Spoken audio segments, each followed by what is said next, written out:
you. And I said, all right, thank you, ma'am, appreciate it. Do not do this. Thank you very much, ma'am. And I made it 39%.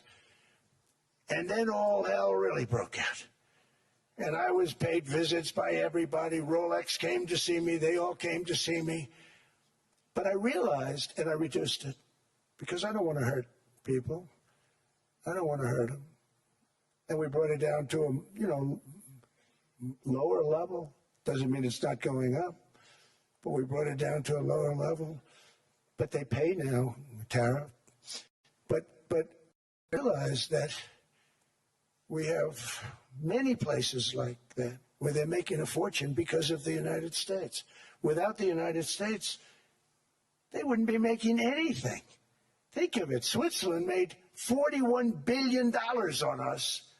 And as she said, it's a place. And I realized with that, I don't know, it was so because she was so aggressive.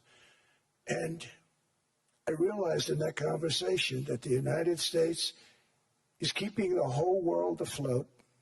Many places, I could give you 6, 7 places just in the people in this little area. I know every one of them. They're looking down. They don't want to see me. They don't want to stare me in the eyes.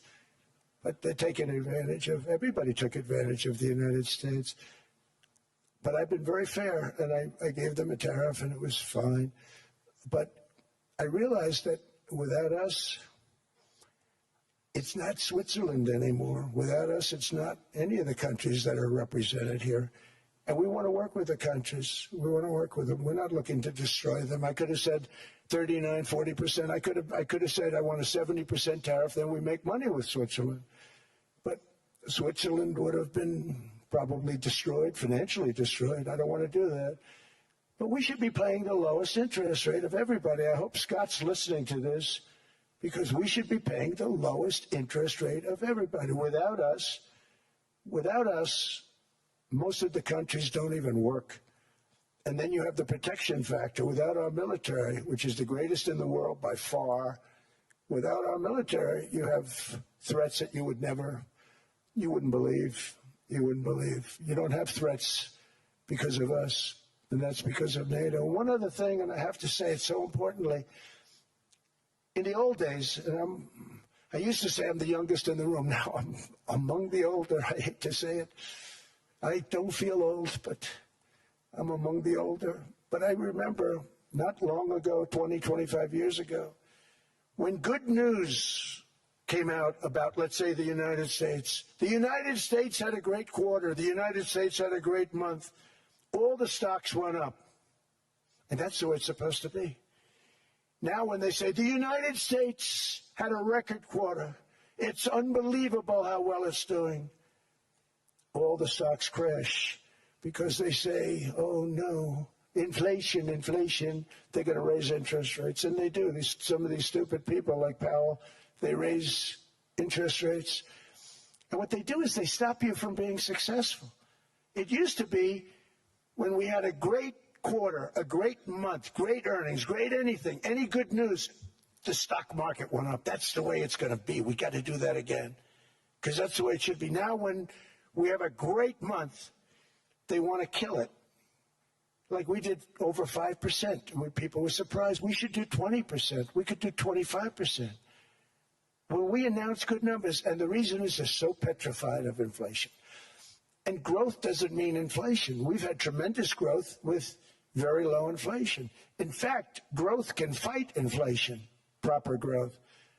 So we want to get back to the days when we announce great numbers, because we're going to be announcing phenomenal. You know, all these factories that are being built at record, thousands of businesses are being built right now. Remember, $18 trillion is invested. I think the second number is 3, and that was China many years ago. Investments in the country from outside. 18 trillion, nobody's ever seen it. That's money coming in and building things, factories. Thousands of businesses are being built, thousands. Hundreds of big factories, car plants are moving back to the United States. They're coming in from Canada, they're coming in from Mexico, from Japan. Japan's coming in and building plants here in order to avoid tariffs.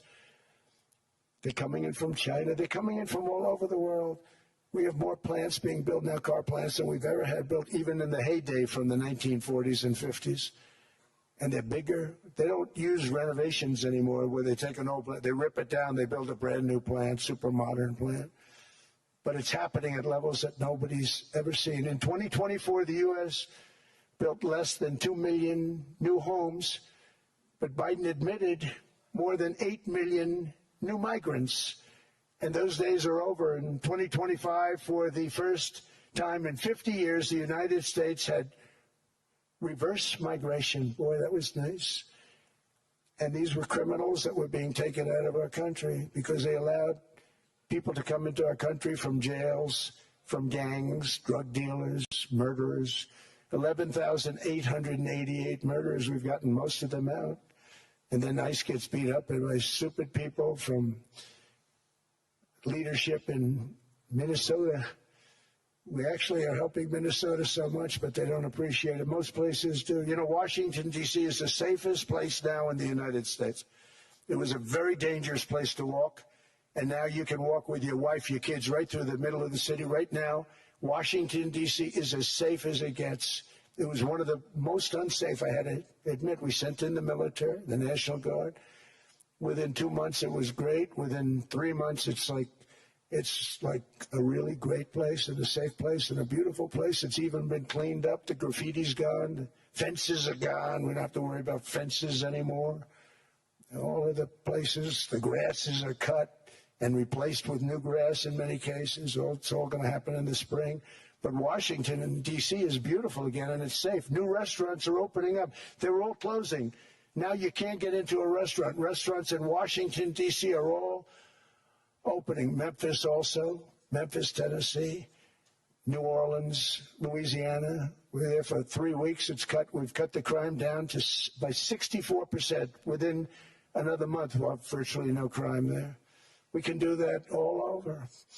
We're going to help the people in California.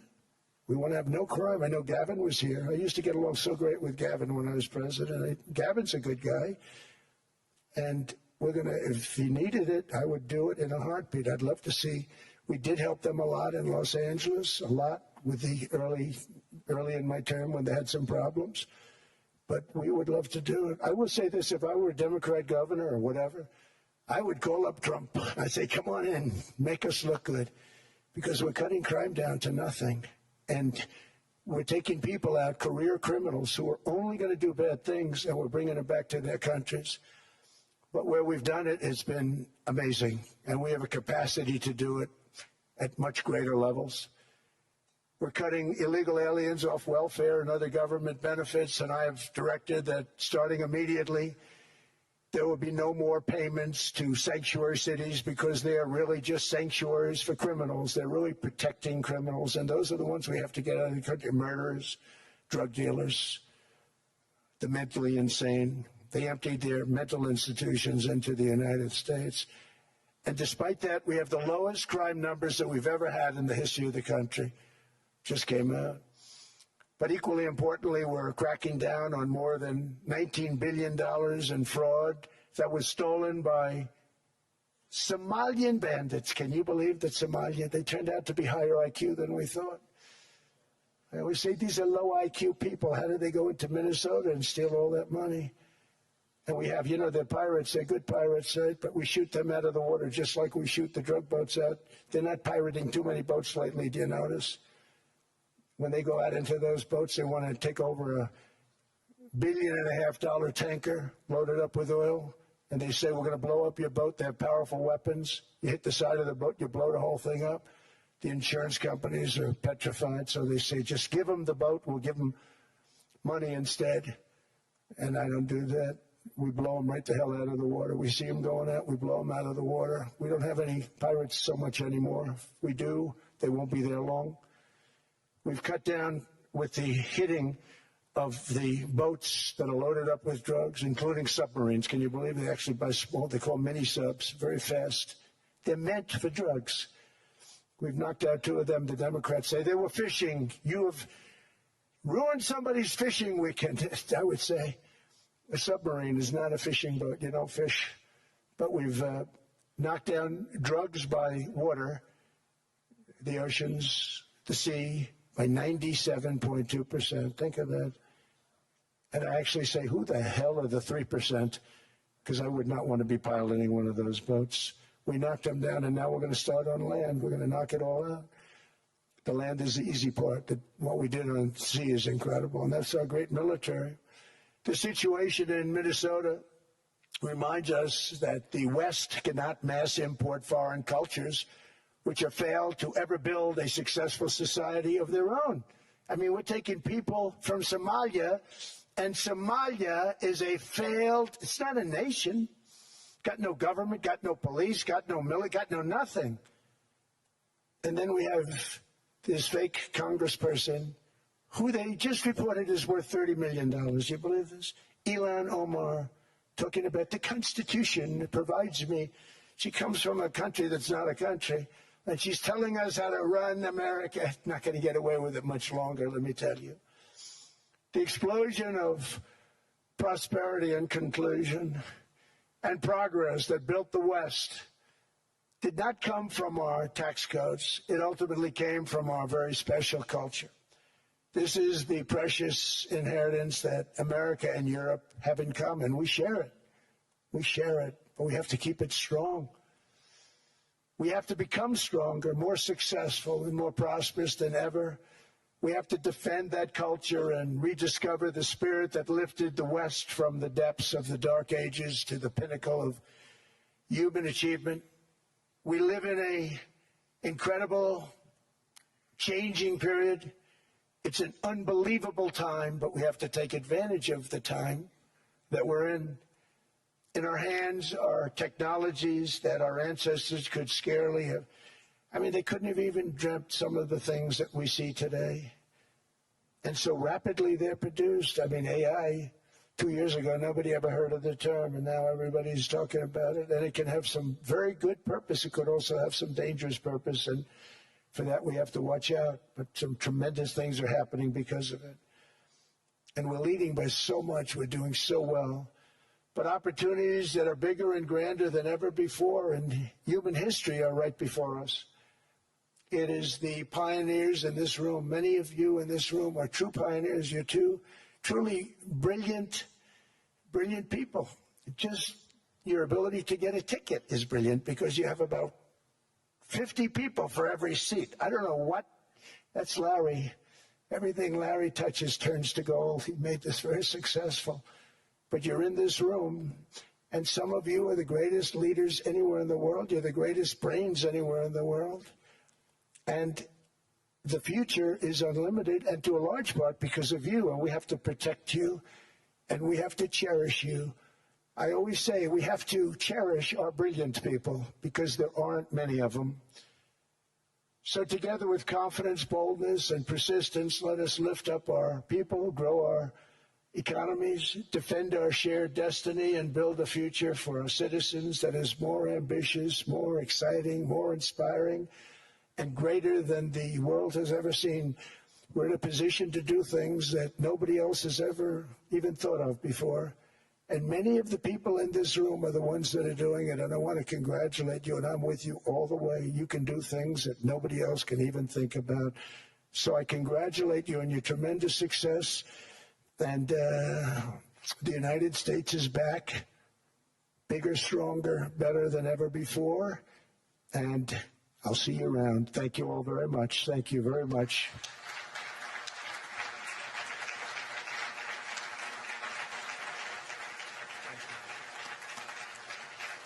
Thank you.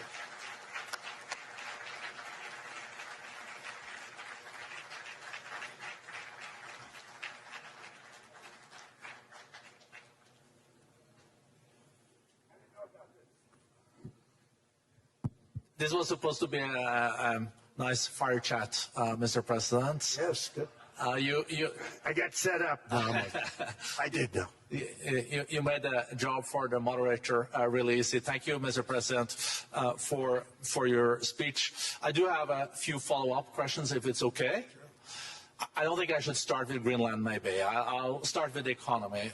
The U.S. economy is doing really, really well.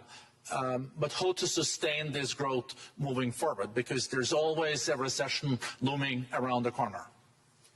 Well, you know, the one thing about economies and recessions is sometimes you get hit unexpectedly and there's nothing you can do about it. They're all brilliant people, but there's nothing. One example was COVID. We had an economy going at levels like nobody had ever seen my first 2.5, 3 years. And then I heard the word pandemic, not COVID. They came up with that name over a period of time. We won't get into that. But I heard the word pandemic. And I had a poll come out that was so strong just prior to that. And I was with the two best pollsters, McLaughlin and Fabrizio. And they said, sir, George Washington and Abraham Lincoln, if they came back and ran as president and vice president, they couldn't beat you. And then what happened is the following day, I was told to stay tuned because there's something really bad happening in China. There are bodies laying all over Wuhan, right around that certain building that we talk about. I always said it came from Wuhan. It did come from Wuhan. And there were body bags. We saw it by satellite. And they said, there are strange things happening in China. And so it began. And we ended up with the COVID, and the whole world suffered. We did a phenomenal job. I don't think we got the credit we deserve. We did something that Operation Warp Speed, which some people say was one of the greatest military feats ever. We did a great job. Use our military, use a lot of people.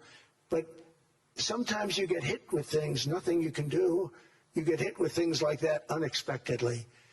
And we got through it. And when I left, the stock market was higher than it was previous to the COVID coming up. And that was, I call it a great achievement. But things happen. Bad things happen. The things that we can stop are wars if we're smart. That we can stop. Those are a matter of being intelligent and having intelligent people on the other side. Because wars are the worst of all. Wars are worse than anything. But we can stop wars because that's sort of up to us. But things like